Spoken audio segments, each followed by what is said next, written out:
ដីតាកែវជាទីកំណើតភូមិភាគខាងកើតខេត្តខណ្ឌសីមា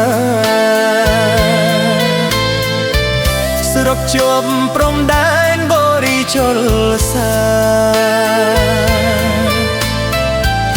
នឹកឃើញកាលណាចិន្តាឡៃ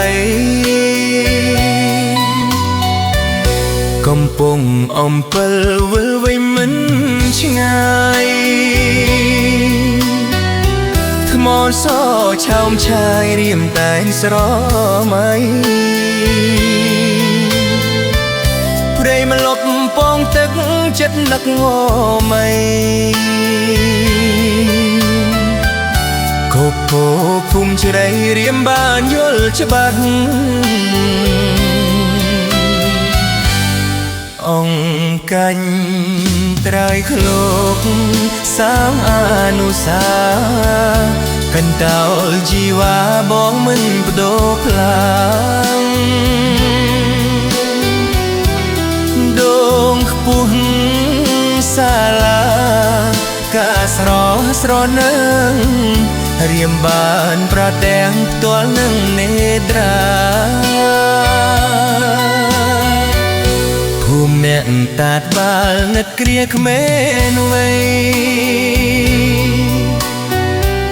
ងឹតញាតប្រុសស្រីនឹកដូននឹកតាវត្តពោមន្ត្រីសាងបុណ្យរួមគ្នាឆ្ងាយយ៉ាងណាក៏នៅតែចាំ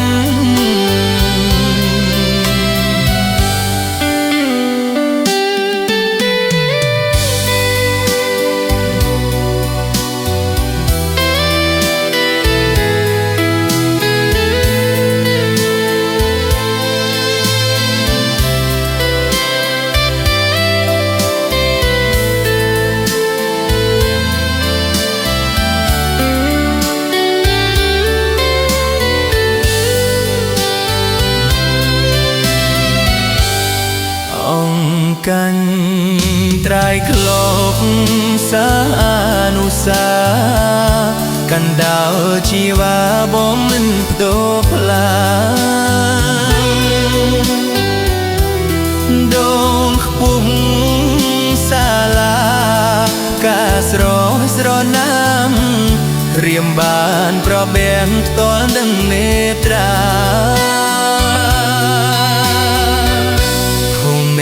តាតបាល់នឹកគ្រាក្មេងវ័យនឹកញាតប្រុសស្រីនឹកដូននឹកតាវត្តបូតមន្ត្រីសាងបុណ្យរួមគ្នាឆ្ងាយយ៉ាងណាក៏នៅតែចាំ